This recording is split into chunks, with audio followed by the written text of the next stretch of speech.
Regardless, we have entered into pick and ban for our second set. Game Talents, with side choice priority, have actually elected to go into red side in this matchup, perhaps saving that counter pick once again. We'll see if they decide to focus the jungle in this matchup as well, as already it's Malzahar and Kled. Again, these two were banned out in game number 1 from Snake, so no changes there. If Game Talents were to follow up, the next is Rengar and Gragas, if they want to stick with that same set of bans. Yeah, it could very well be. There's no reason to change up plans. Snake would probably look into this saying that our last plan was working. Just go back into it, maybe change up the jungle priority in the first phase so you don't run into the same situation. Game Talents, on the other hand, would look towards saying, hey, we have 2 threats now. Republic played incredibly well last game, and you look towards Gimgoon and he will always give you that reassurance. So Game Talents, they're going to be happy being on red side because being able to pick for your lane is very effective here. Absolutely. Now, Echo is going to be banned away from Republic. They can't split push on Fiora, but they can on Echo. So ban the Echo. You know what's really funny? Gimgoon has actually been playing that in Champion in solo queue as well as Echo? AP Echo top. So that's possibly a flex pick. That is an Ivern ban. Okay. Targeted out towards Snake. I don't see a hand up. Seems like that is a deliberate ban away towards SOFM. So again, triple jungle ban, but that means Camille ends up going through, and Flandre picks that up. If he's not able to carry on Jace, give him something with even more power. And we saw Camille on Snake. It definitely ended pretty poorly for EDG. So Flandre, going back to his Flandre tactics, got the Jace last game. This time's on the Camille. He is going to look to carry this team. Could very well be a jungle Camille as well, but you know, we haven't seen that at all, so I'm just not going to rule it out. That would be surprising indeed. With how many jungle bans going through. Yeah, Lulu is the next pickup for Game Talents. Savoki going to be babysitting Shubin this time.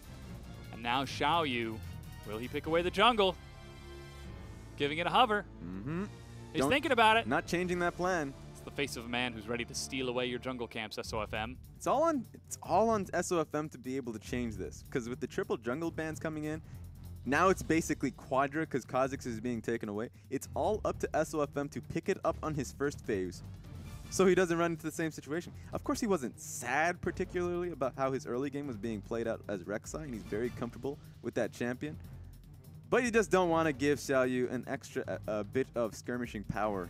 Yeah. Good for the composition, too, with Lulu. Running up the tier list, I mean, you've still got Elise, you've still got Gragas possible before that Rek'Sai.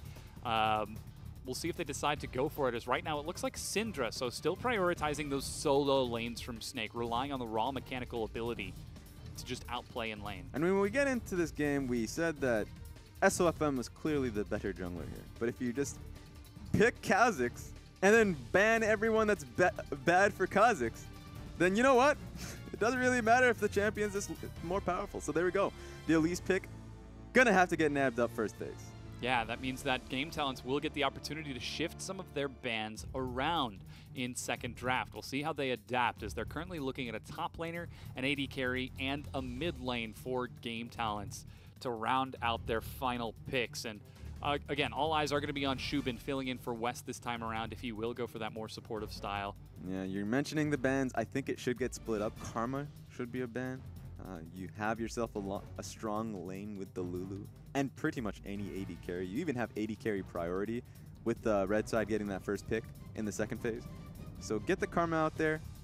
Maybe even look to get the next best AD carry, which is either Caitlyn. Just try and force these AD carry bans so you get the best pick for you there. So the Karma, there we go. Strong pickup. If you can force the Snake to pick up a Nami, then that would be really tough for them. I mean, Crystal, so far those have been the big two that he's shown us in that support role. Ooh, Vladimir. But Vladimir is now banned away from Republic. They don't want to risk his ability to take those scrappy team fights. We've seen how terrifying Republic's Vlad can get. Yeah, and historically, Vlad has just been good into Syndra. Syndra has early pressure, but Vladimir can be able to deal with that and have better team fighting in terms of flanking that Syndra. So Nami gets banned. They're not even going to give Crystal the opportunity to play the champion. He's going to have to show us something new. What support does this man have? He's only an AD carry player. Maybe you can play support Draven. Ashe support. Support Draven Stoneborn Pact. Oh no! Don't. And then you Emax and slow them. If you keep talking about this, I might just play it in solo queue. And then I'm warning you right now. Iceborne Gauntlet every time you toss out a Q. Oh, God. You get the slow. So that way you can just keep proccing Stoneborn Pack over and over and over. No, that's too far. Zed is the final ban towards Republic. And now Game Talents look to answer by putting Shubin on that AD carry, on that Caitlyn. Yeah, they have the ability to pick up the AD carry right from the get-go. It's smart that Snake didn't decide to just ban out the AD carries because that's a shared pool. Not a lot of AD carries they're comfortable playing. Right now, Snake, they could just pick up an Ezreal. OQ's a fantastic Ezreal player. And sure, it's tough into Caitlyn and Lulu. But now I'm just more curious about what Crystal's willing to pick up. Lucian, maybe Braum. Ooh, yeah. We'll have to see if he wants to go for the outplays, the duels, or if he plays the more defensive Lucian in this set, as it will be locked in, meaning final pick right now for Snake is that bottom lane of Crystal. I would be interested in the Braum because he can deal with the Caitlyn traps fairly well.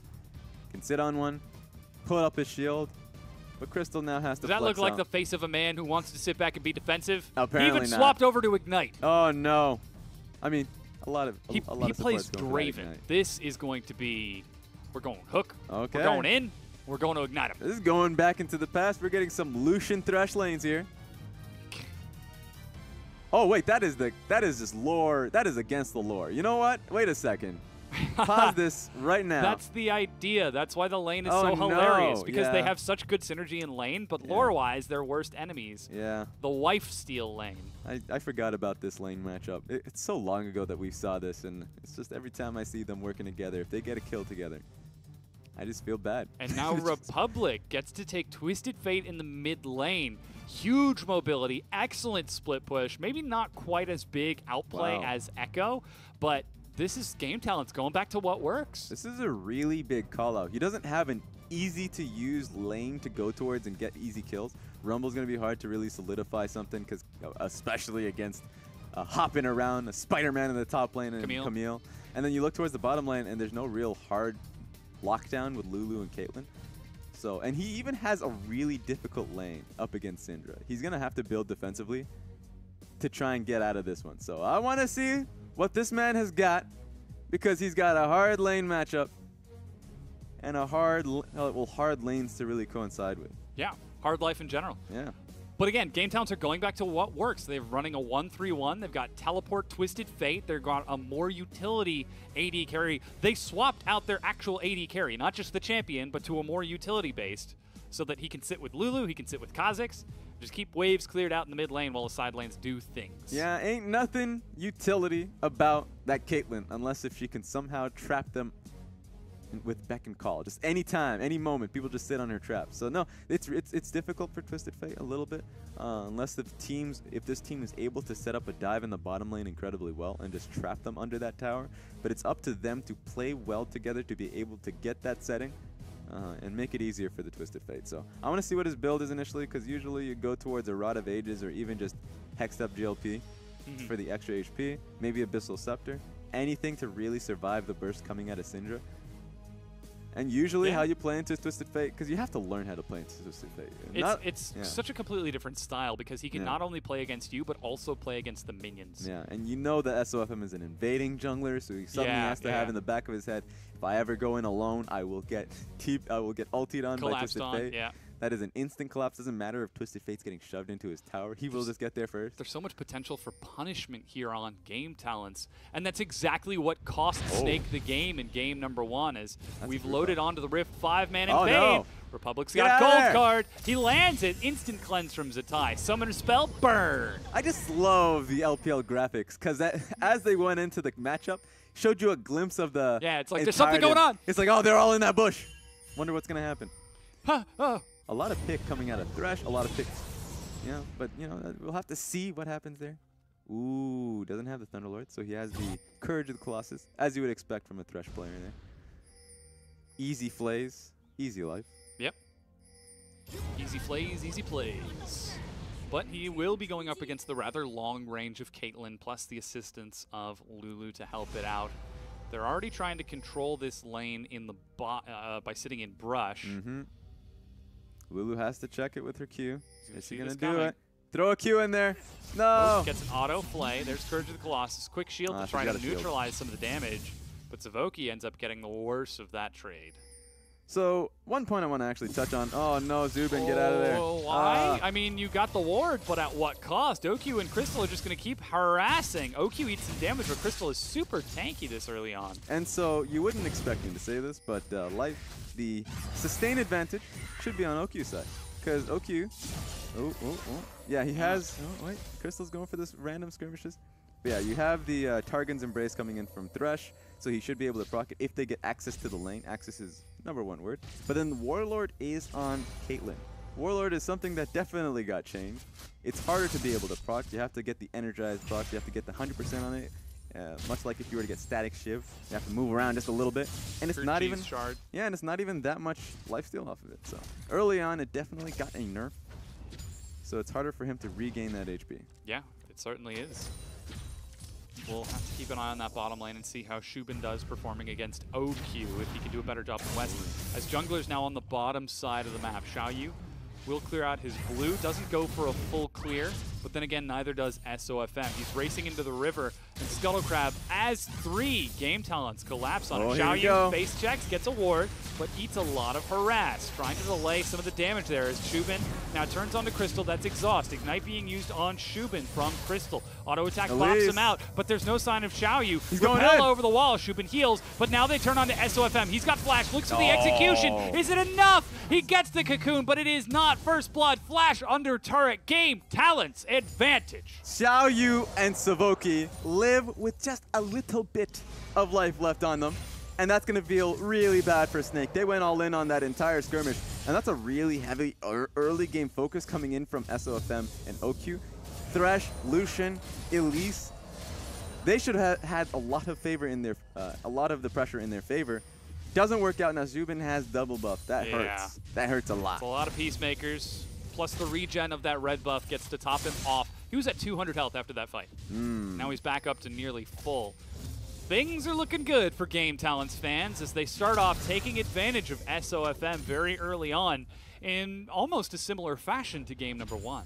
I just think that we're going to have to look toward the replay. Probably not. If you're back at home, just replay it in the back of your minds. SOFM should not have chased down that kill. He was in a great position, got flash off of Zubin. That should have been it.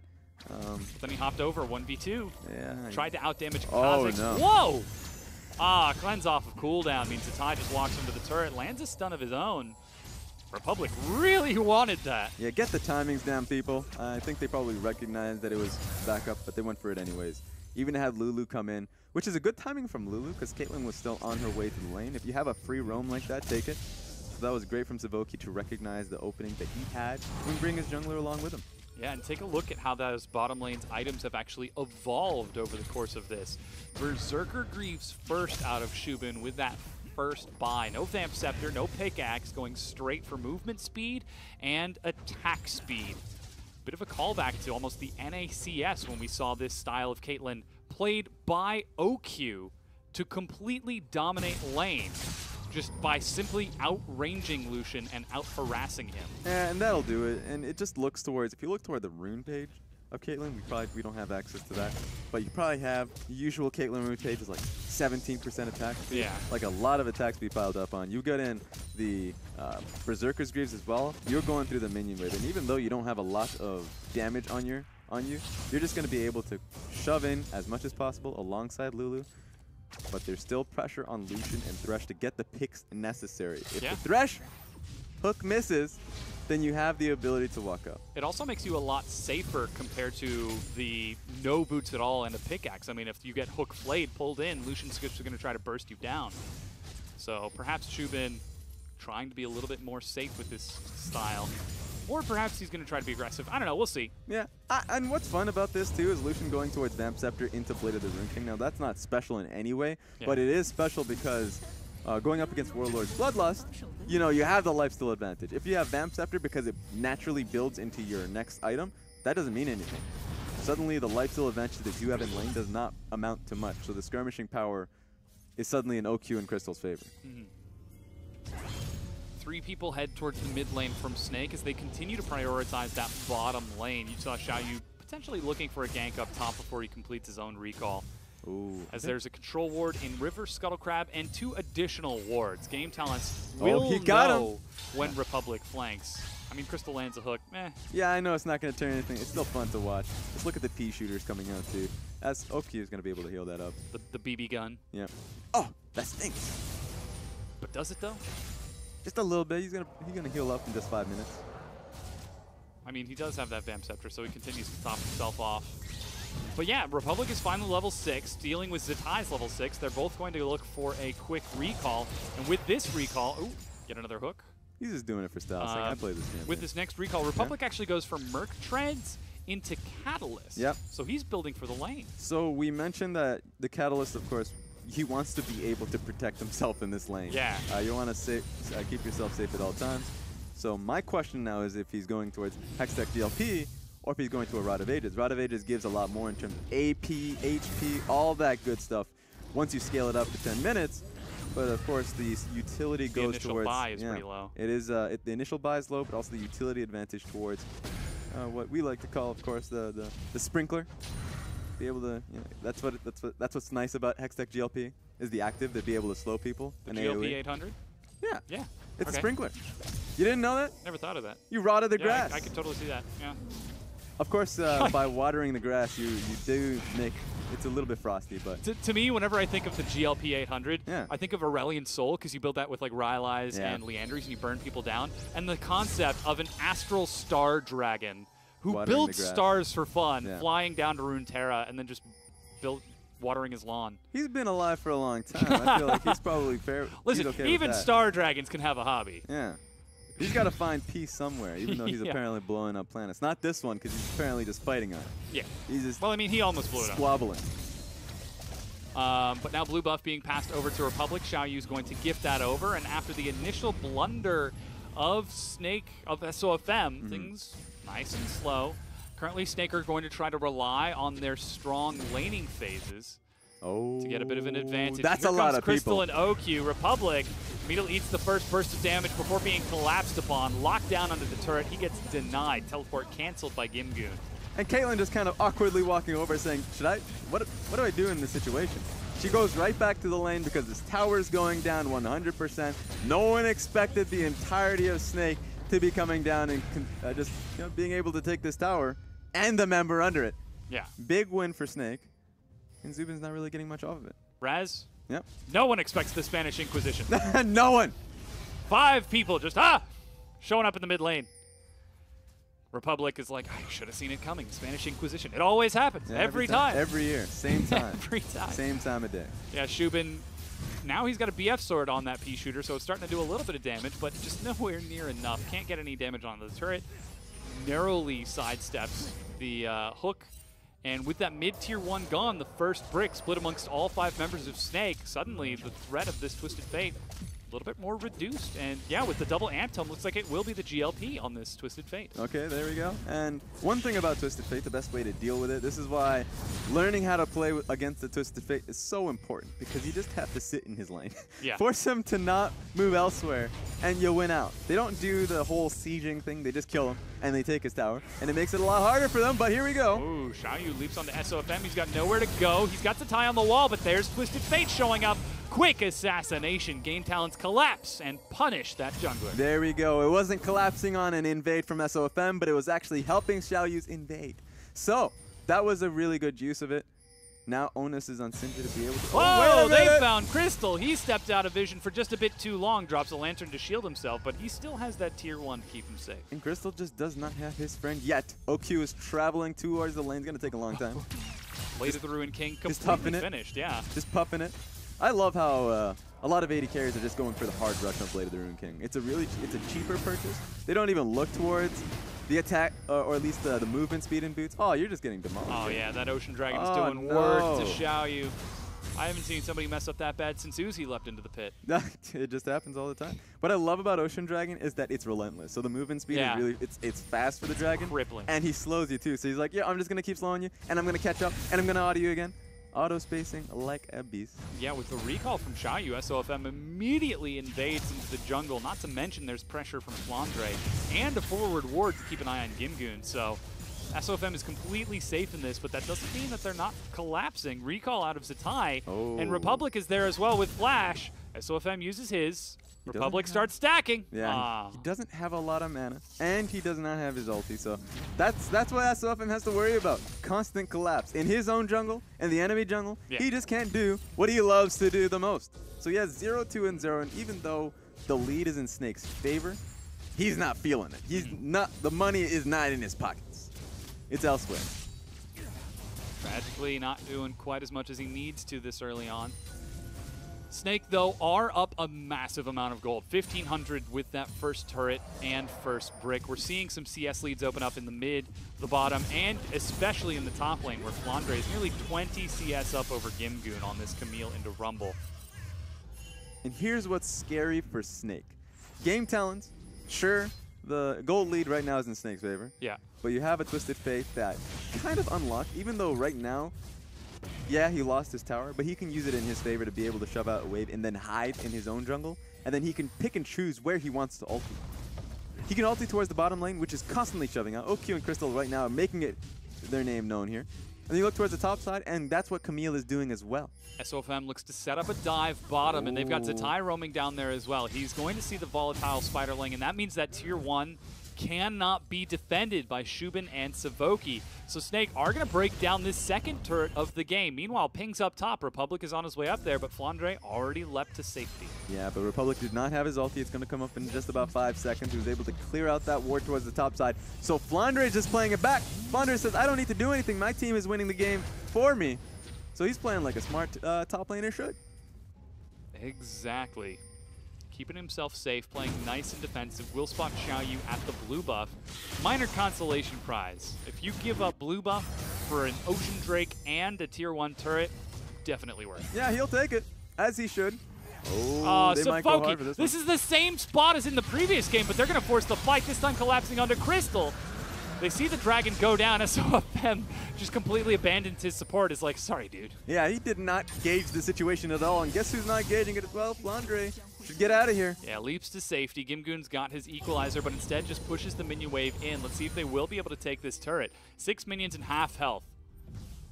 That is a good trade for Game Talents. They're going to be able to take it. If they can take this tower. Flandre's still there. He's fighting them for it. Oh, man, they've got OQ's help as well. Xiaoyu gets destroyed. That was a great rotation from OQ. The bot lane tower's there. Why would he go bot? He's going to go straight top. But they're much slower in how the wave's getting pushed out here. So they're starting the push in the top side of the map. Thresh is pretty slow towards it, so Caitlyn's going to be able to get this. Question now is if they continue that push. Twisted Fate was hovering over, but he's not going to go in there. So they're not going to look to commit on it. They might look to just take this tower and defend topside. Again, the consolation prize for Game Talents. They didn't get what they wanted, so they went for the top one. They didn't get top, so they went for bottom. That means they will have to sacrifice top, though. OQ is doing a lot of work, and they've got plenty of forward vision from Crystal and SOFM. So 3 turrets to 1 in favor of Snake. That puts them 2,000 gold ahead, but 1,000 of that gold, or excuse me, 2,000 of that is still standing on the map for Game Talents. So despite the fact that it is a slight advantage for Snake, if Game Talents win a few fights, they're going to be right back to even. Yeah, it's going to be harder for Game Talents because Snake want the map open. They have a Lucian, they have a Syndra, they have a Camille, any of which can kill out anybody from Game Talents if they're left alone in a lane. Game Talents wants to be able to set up numbers advantages, so they're going to be looking towards Twisted Fate to be able to break that. But that's so scary when you're playing against a pick composition like this, when you've got cocoons and, as you've said, the hooks being tossed out, death sentence, and then Camille to follow up on it. And you look towards Zubin. Zubin right now on the Caitlyn, he's nowhere near any sort of damage. He's got a BF sword, sure. He's got a Runan's Hurricane, but he doesn't want to push up this extra wave. Zubin, he doesn't want to do that. Zubin, you don't want to do that. He Zubin sees that lots of damage from Syndra, makes it over the wall. He's kind of outplaying Zatai. Wait a minute. I mean, he's trying to. That's ace in the hole now. That's he should not have done that much damage. It's close, but he was forced to burn his flash to escape. So he put himself in that situation. Never go for the second wave. Don't do it. That could have been a Lucian. Lucian could have taken your life. That could have been a Camille. The superior duelist, yeah. Any one of these players will kill you. That's the problem. You had me doing the color thing where I was like, making sound effects instead of actually saying what's going on. Woo! Like using the ability names like, whoa, and then, Yeah. buddy, oh. Just imagine you getting smacked up across the head. Now that I've mentioned that, people in Twitch chat are going to be like, what? What is this? What? Listen in the fights, and you can hear the other person in the background making excited sound effects. You're supposed to never reveal the trade. Never, don't do it. Don't do it. Sort of the glass breaking. Oh my God, he's right. People are just going to replay every single one of these fights. Game, Savoki, Yeah. tell you. I mean, I like the idea. They leap over the wall and suddenly SOFM. Ho, ho. I was actually waiting for the cocoon. He didn't do it. They didn't I see won the value in it. 1v2. I think he would have learned his lesson by now. Well, OQ would have probably looked at it. OQ had 2 walls to make it over. He wouldn't have been in that fight unless he flashed, and OQ has not been in the best state of mind in terms of skirmishes. Yeah, perhaps. It's still possible. Anything is possible. It is. This is the LPL. Like, I would have loved to see SOFM flash Cocoon into the brush and not even wait for OQ to show up. But again, this is now 17 minutes in. 2,000 gold lead for Snake. They're pressing their vision forward. They're looking for picks and opportunities, and they are denying game talents rather well. Yeah, all of the vision being cleared up here. So Savoki definitely needs some help. And then some, because OQ is able to completely shove this in, and they're just utilizing better side lane pressure. So someone has to answer to Camille on the bot side. If no one does, she's going to be able to take that tower. Someone has to answer to Lucian. More people have to do it because Lucian can actually duel most champions at the top side of the map. And that just amounts to Snake. Oh boy. Wait a second. I was praising you. comes down, but there's the equalizer. They catch SOFM, and he is burning down. Gimgoon nets that kill. Yeah, what are you doing? The teleport was started and canceled by Flandre, so he's resorted to split pushing, but Gimgoon still has his own. Going for the greedy play, though. He is walking over instead of using it immediately. Yeah, he should not. This is going to be a free tower. The rest of Snake are racing over there as well, looking to turn this into a fight. Flandre just burning through its health so quickly. He's going to go for it. And immediately drops the Hextech ultimatum. Savoki over the wall, gets the wild growth, but it's not enough to keep Gimgoon alive. His greed costs him his life and his team the tower. Good response, but it was a mistake still in Snake's favor, because Snake, they were in a good position in the top side of the map. And it was SOFM that got caught out, but they recognized the fault that they've made. They recognized that Flandre was alone in his lane and that someone was going to be able to come in and help out. So they get at the bot lane tower. Sure, Republic is going to be able to answer with topside. Yeah. But more of the map is opening up for Snake, and we're seeing how aggressively they're pushing their vision. Game Talents, after finding that pick, have cleared out everything on the top side of the map except the control ward on the opposite side of red buff. So that means that they finally get a chance to breathe, return to their lanes, and slow things down a bit. And what's scary about this? 40 seconds left until Baron comes up. Sure, that's a little bit too early for people to be worrying about that, but time ticks on. And as long as Snake do exactly what they did just a minute ago, pressure Flandre towards the bottom side of the map, and then just have everybody look towards clearing top side. Oh, again. Respect the pick. Looking for these picks so aggressively. For picks specifically, like Savoki, it is just not great for him. Meanwhile, Mountain Drake looks to be the consolation for Snake. They've got so much vision set up around it.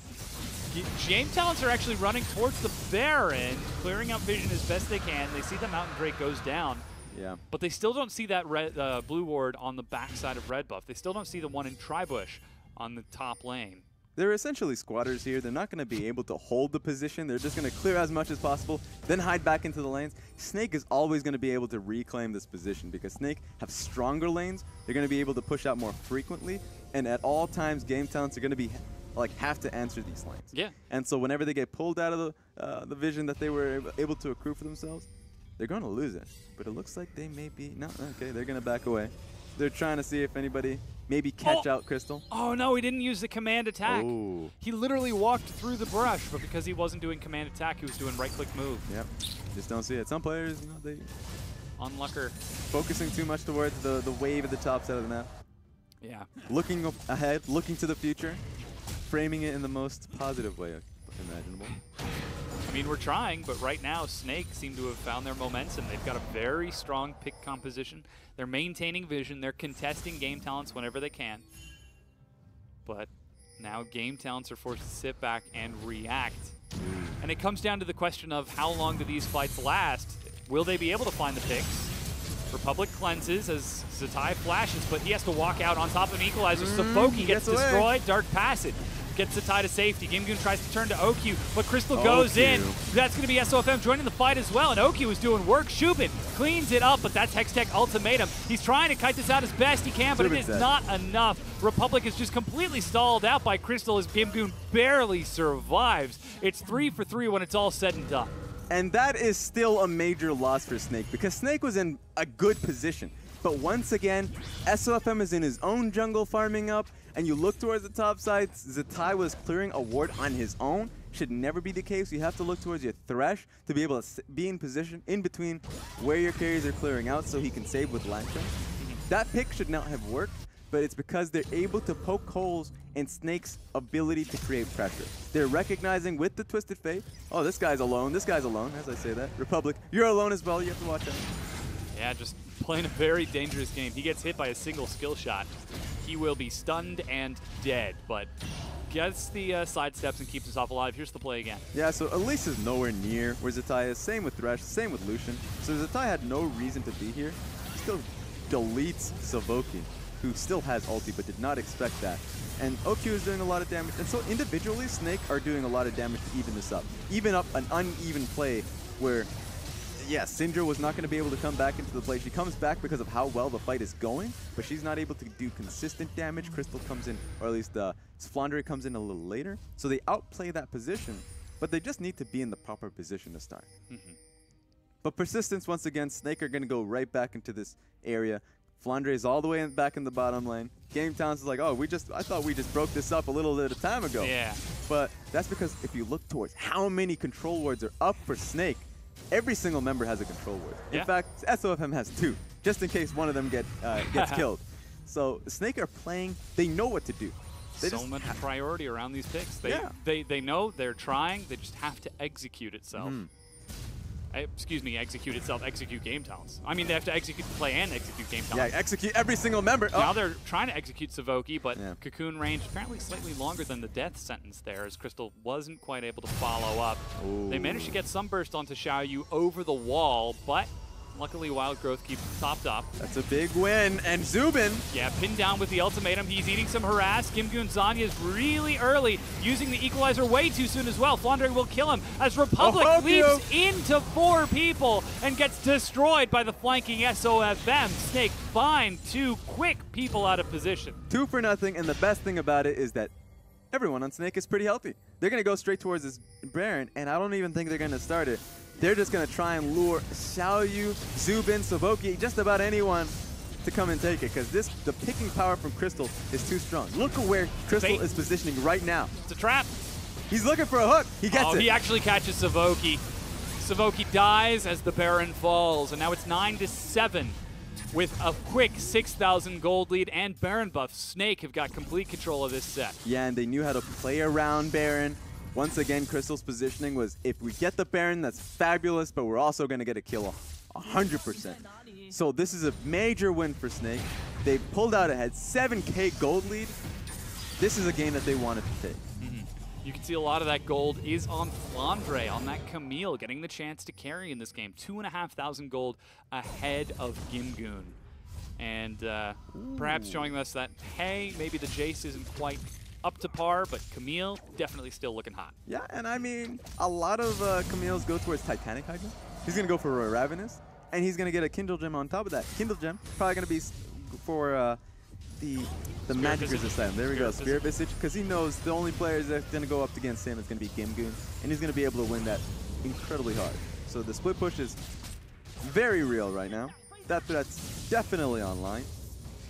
And it's going to be up to Game Towns to somehow find a way to stop it. It's going to be on the skirmishes that they've been forcing with the Twisted Fate this far. Yeah, I mean, currently Republic is flanking just outside of Vision along with Gimgoon. It's do or die for Game Talents. They're going to force the fight here. Equalizer to cut it out. Republic's in the back. He finds the tie and slows all of Snake out, but his team doesn't follow up. Despite finding the perfect flank, the perfect collapse into the tight choke corridor, there's no follow-up, and Snake walk away. But he's able to get out there safely. Republic was able to showcase that sprinkler. No one could touch him. He backs away, and the entire siege falls. So the tower in the mid lane is still up and available. Snake have to back away with the Baron they have. That's a win for Game Town, that they were able to stop that entire pressure. Yeah. But just like any good dance move, you've got to show us that there's more than just the sprinkler. Yep. You got to be able to roll the dice. You got to be able to move something, anything. But there's no follow-up, and Snake are able to walk away. I forgot about the sprinkler as a dance move. Sprinkler? I really like that one. It's really old school. But Snake now looking for that tier 2 in the mid lane. There's no defense. Oh, no. Flandre has found Why are Republic. you out here? Oh, God, that was just brutal. And they find the picks that they're looking for. So Snake, they play the vision game, they play the pick game, and it yields massive rewards as the first inhibitor goes down. Republic is dead. They've still got Baron buff on them for another 60 seconds. Not a lot of wave clear.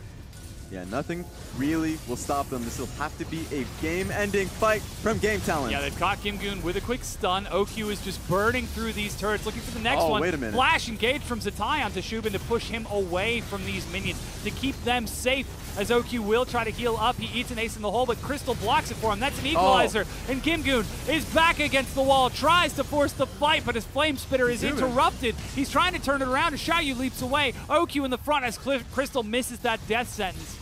The Nexus laid bare. Saboki flashes forward. He gets the picks, but doesn't have any follow-up as Xiaoyu slows. Shubin continues to chase forward. Crystal will sacrifice his life so that his team can't escape. Gimgoon is still going for this. Oh, no. There's no stop to this train.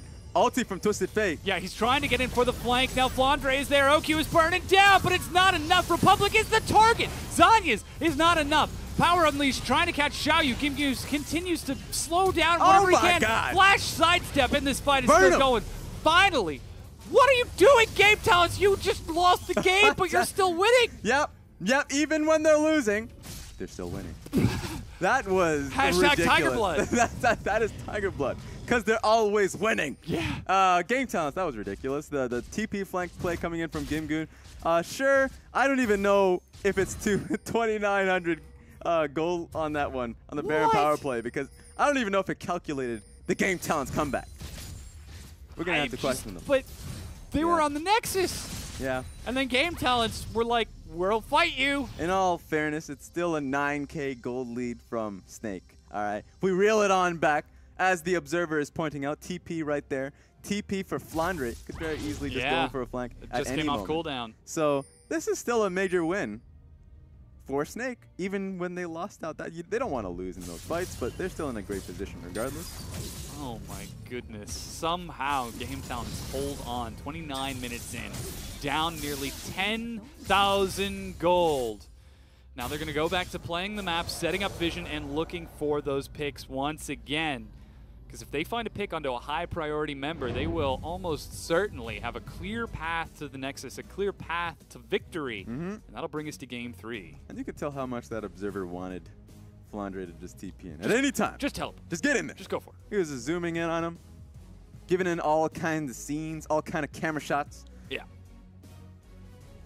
SOFM, you can see, still very much in the zone, despite very difficult game number 1, getting 5 target bans and Elise picked away from him. Yeah, so the fact that they were able to take this game in commanding fashion and being able to adapt and say, actually, we're not going to hold on to jungle pick until second phase. We're just going to pick it up in first phase.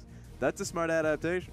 And how that's changed that their entire style in this game. It was Camille, Syndra, and Elise. Not exactly huge pick. I mean, Syndra can use the Power Unleashed to sort of knock people back, or excuse me, Scatter the Weak to knock people back for a stun, and then you've got the Cocoon to follow it up. But that, to me, that doesn't scream pick composition. What it screams to me is just pressure comp, side lane comp, which is really fun to see because it's Elise setting up the alley-oop, saying, you know what, top lane Camille, you're going to be doing incredibly well. No one can 1v1 you, no one can duel you. Same with Syndra to a certain extent. Can really side lane up against Twisted Fate quite well. Then you look towards the bottom side of the map, and Lucian's come back. So this is the first time we're really just seeing Lucian on the screen here. And he's going up against, what was it again? Caitlyn. Yeah. Why am I doubting myself? So he goes up Caitlyn. against the Caitlyn, and he should be able to deal with that just as the same. Yeah. So there's no way that Game Talent can ever side lane against him. They have to constantly push in 1 or 2 waves and then swap mid. It's just really hard, especially since Snake are constantly shoving in waves, constantly clearing out vision and going for those picks. Yeah, it really does look like we're seeing a lot of pressure from Snake all across the board, not just in that bottom lane, but in that Syndra, in that top lane. Here's actually a replay of that final fight that we just saw. Somehow, Game Talents get themselves back into this. Yeah, no one, I don't understand here. You can even see Snake going in for the play to get one pick, and they can really only get that one pick to get themselves back into the game, because OQ is online at this point. He just needs one rotation on a champion to be able to completely demolish them. So that's Evoki, that's Xiaoyu. But then as the fight goes on, no play is really presenting themselves to it. Twisted Fate's able to catch up. The TP comes in from GameGoon, and they're just blowing people up. OQ has to back away. Same with Flandre. Lulu is almost going to get killed there. But that was just a great chase, great skirmish from Game Talents to be able to take that fight in the jaws of defeat. Yeah. Question is that enough to get them back into the game? Sure, they want to fight. Were able to reclaim some semblance of map control and vision around their base. And they've cleared out all of the wards at the Nexus. But the Nexus is exposed. Yeah, they'll need a couple of those. Yeah. They're not only ordering just one of those, not two. They need 3 or 4 of those fights to be able to get that. I like this. Another. Yep. Get 5 of them. They need as many team fights as possible. They may not even get those team fights going for them, because at this point, Snake should be so confident in just rushing that Nexus. Yeah. Just getting a Zerg rush in there. They should be quite comfortable in just rushing. 5-man bull rush down mid lane. Just play it straight ARAM. I mean, that's pretty scary in itself when you've got what is now a 3-item Caitlyn and a almost 3-item Rumble. As it is, though, Baron's up in 2 minutes. Ocean Drake was just taken by Snake. Or excuse me, Cloud Drake was just taken by Snake. I definitely wouldn't advise it. But I'm just saying it's possible, yeah. Yeah. Instead, they're just going to set up vision once again. 5 control wards on that top side of the map. They are so set up for a pick. Shubin is like, you know what? Nah. We're just not even going to try it. Oh, that's a perfect ward coming in from Game Talents to catch out Camille in rotation. Every single time he takes a step in that jungle, they see it. They see him coming towards the mid lane. They see him, if he decides to be sneaky about him moving towards the next, it's not going to be possible for him. Yeah.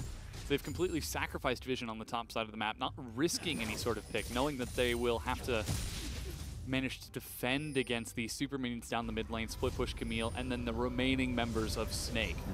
However, Snake decide to go for a unified recall. All 5 members disappear off the map, and then a lot of assist pings going towards the jungle of Game Talents. But Game Talents have no idea. They have no vision on that side of the map. Yeah, they're going to have to roam in as a team if they want anything done here. And what's funny is that their engage force is a Twisted Fate with Zonya. So it's very possible for him to go in for a pick and then instantly turn into a statue. You can't see him. But that's really hard for them, especially since they're going to be struggling in that front. Now they find Flandre and SOFM as yet another ward gets cleared out. Snake relentlessly denying the vision of Game Talents, trying to force them to panic, to face check into the pick composition, to face check towards that Baron. You can see Crystal and SOFM leading the charge. If somebody walks forward, somebody who shouldn't, like Shubin or Savoki, that's a free kill. Or Xiaoyu in this case. There it is. And just take a look. Baron is now up, and the jungler is taking it easy, vacationing back in the base. Yeah, Flandre's even teleporting in, but there is nothing GameGoon can do to stop this. All 5 members of Snake now turn into the pit. And still with no vision, Game Talents have to very cautiously make their way over there. Baron is picked up.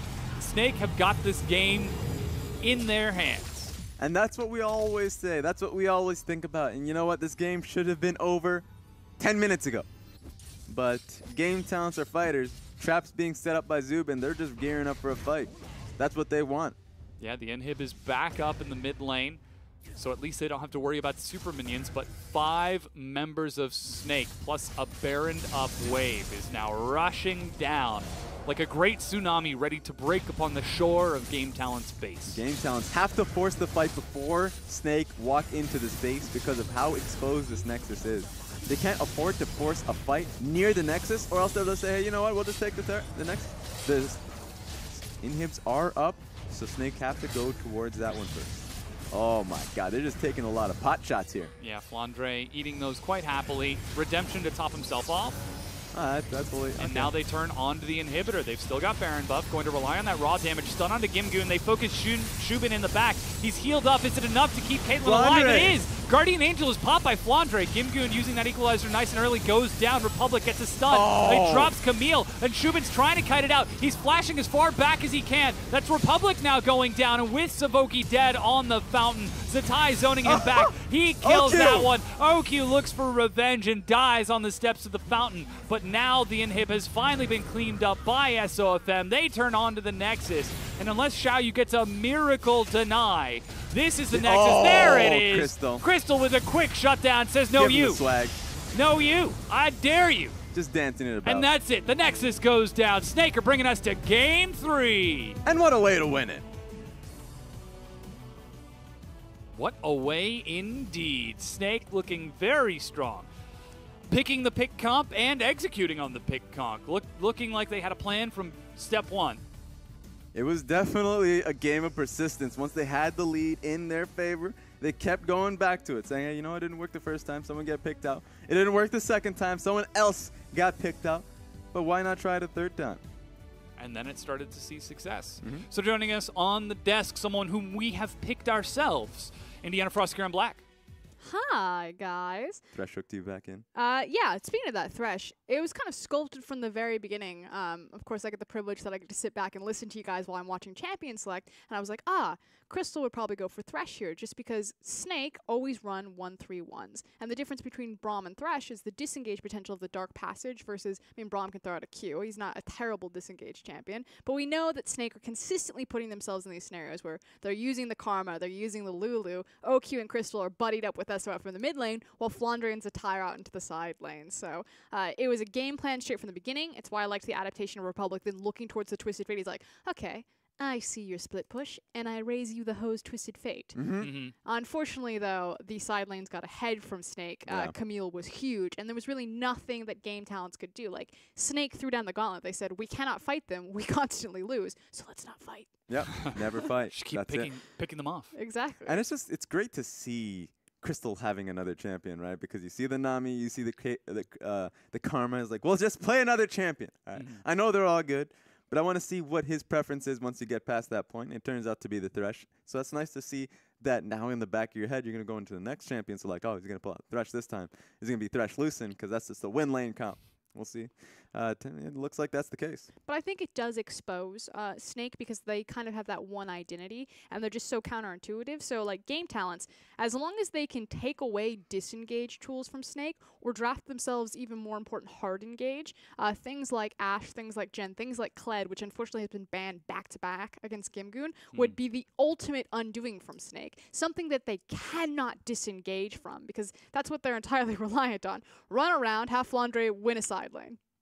Yeah. It's working out, apparently. And that's exactly, expand on what you said, just banning away that Kled, forcing those sorts of fights. That's what we saw. Game Talents took the fight that they were literally Nexus exposed, and they tried to force it and saw success. It was Snake's greed that punished them. The fact that Crystal flashed back in to look for the hook, and the rest of the team hesitated depending on that, which allowed Game Talents to follow up flank and get those final kills, which stalled out the match. That's why I like the idea of two champions. You mentioned the Kled, and then there was the Twisted Fate. The Twisted Fate didn't work out, but when you come against Snake and SOFM, there's going to be a lot of greed involved. Sometimes people just going out and de-warding when there's no business doing that, or just farming up a jungle when they shouldn't be there. Yeah. So then there's the constant collapse in the back of your head. So I like the fact that Kled has just been banned constantly. The Game Talents don't have access to that. They went towards the Twisted Fate, just didn't have the same success. Yeah, and now there's kind of two different routes that they go. So either they prioritize that hard engage by taking priority pick from blue side. You know, they get themselves the Kled, possibly, or they get themselves something like an Ashe as opposed to going the Caitlyn route. Or they take red side, and they actually commit to a counter pick matchup for Gimgoon. He's prioritized or picked first Rumble a couple of times or in early rotations, simply because you can pick Rumble blind. You're safe to do that. But, like, they need something to cut down the Camille. It was the priority to pick this time around, but you have to shut it down. You cannot give Snake the ability that if one of these lanes gets snowballed, they can abuse it. Because they can't play 5v5. Yeah. They can only play 4-1 or 1-3-1. And that was the Camille priority pick actually in game number 1. It was the very first pick for Game Talents on red side because it ended up slipping through. A little bit of disrespect from Flandre. He took that Jace into the Camille and then ended up suffering, which then proceeded to get banned in the next one. And now that Camille was priority picked by Snake. So this time, Snake have got side choice. They chose blue side in game 1 and then got pushed onto blue side when Game Talents chose red in game number 2. Assuming this trend continues, Snake will get blue side in game number 3. Is that something they continue to focus on? As you can see, MVP on your screen is the tie. I think there's a lot of comfort between both teams. Game Talents want specific matchups. Meanwhile, Snake do want the priority pick, and the priority has generally been towards, I would say, either top lane. They haven't been priority picking their jungler, which is interesting to see. This time they did raise that priority just a tad bit. They're not really interested in the counter matchups, which is very fun. It's fun to me to see that, mostly because you look towards the tie and you look towards the top lane matchup in Flandre. You usually do think of those players as strong laners and would play assassins or damage just carries in general. Yeah. So the fact that they're passing that off is interesting to me. Yeah, I agree with the sentiment. I just think that, again, both these teams are fairly binary. And I just feel like Snake have been figured out by Game Talents. It's just now a matter of if Game Talents could catch them. It's literally like they're just trying to weasel out of everything and scurry around the map. Almost as if Snake were a snake and Game Talents were a mongoose, just trying to keep them in the trap. It's a sort of old. Do you guys not know about like snakes and mongooses? No, I have no idea. I had a mongoose bike. We'll get back to that. Game 3 is coming up soon.